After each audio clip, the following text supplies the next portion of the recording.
Well, with those floods in China and fires in India, a new UN report on climate change singles out Asia as a region of particular concern.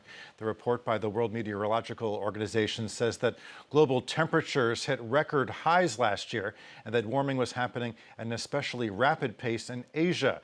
The agency pointed out that many Asian countries experienced their hottest year on record in 2023, along with extreme weather events including floods, heat waves, and fires. And for more on this story, I'm joined by Chloe Brimicombe, a climate scientist at the University of Graz in Austria. Thanks so much for being with us here on France 24.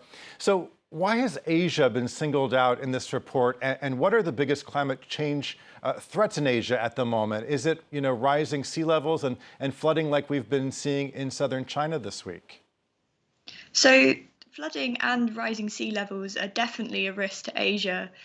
Asia, unfortunately, is a region where we see a lot of different weather events, and we've seen a lot of impacts impacting countries such as China, but also the Philippines, Indonesia, and also moreover towards Europe in Dubai in recent weeks. But another risk to Asia is also humid heat. So we see high humid heat in the summer, and then that's followed by a strong monsoon season with excess rainfall, as we've seen in China this week. Well, so the report says that when it comes to Asia, melting glaciers are threatening the region's, water security.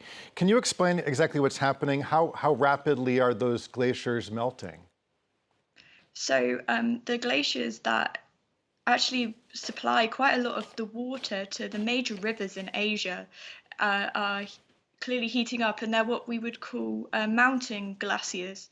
And what we know is that with climate change on current track, it's likely that we could, by the end of century, lose 90% of these types of glaciers unless we limit warming. And this puts major pressure on water supplies that actually feeds the fastest growing populations in the world, but also produces quite a lot of our food. So if you think of the Mekong River Delta, this provides quite a lot of the rice production for the world. And this is also being impacted by rising sea levels and increasing amount of salinity in the region, which also impacts crop yields. So it's really important that we have adaptation, improved varieties of crops that are resistant to salt, but also we definitely need mitigation to climate change. And as it said in the report, India is one of the highest producers of emissions, and climate change is having a really big impact on their citizens. And also China there, we also see a big producer, and so they really need to act to reduce their emissions. We often talk about how the climate is warming, but is there a direct relation between the increase in carbon emissions and these extreme weather events that we're seeing across Asia? So definitely, we know that with climate change, these sort of weather events are increasing in frequency, they're increasing in intensity, and they're increasing in duration. And if we think about something like heat waves, we also know now that these events are increasing in area. So they're exposing a larger population every time they occur to their deadly impacts. And this is also important because these weather impacts affect everybody across all stages of their lives. We know that these sort of weather impacts also impact maternal mothers and also babies and the health of babies when they are born.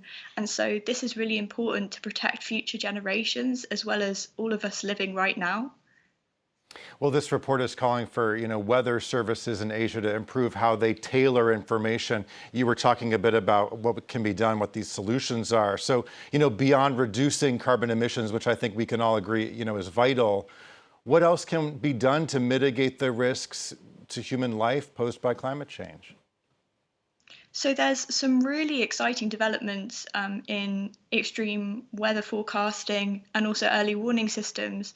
So the Red Cross Climate Change Centre actually has schemes in parts of Asia like Vietnam where they work with local governments to release financing before a hazard hits. So this can put in place insurance for farmers like we saw in the report, and also put in place cooling centres in the case of heat waves, so that this means that people can have insurance for their livelihoods before a hazard even hits. And we also do see quite a lot of targeted messaging in Asian countries. And so, if this is stepped up and supported by UN schemes like early warning systems for all, but also improved weather observations to improve accuracy of forecasting, this is actually really a massive improvement in the field. We're running out of time, but I just wanted to ask you before we let you go, just a general question. As a climate scientist, how concerned are you about the future?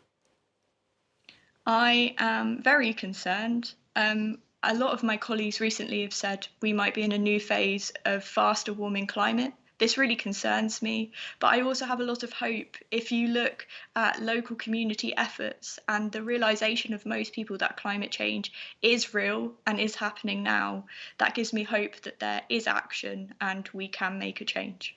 Okay, we'll leave it there on a note of hope. Chloe Brimicombe, climate scientist at the University of Graz in Austria. Thanks so much for joining us here on France Thank 24. you.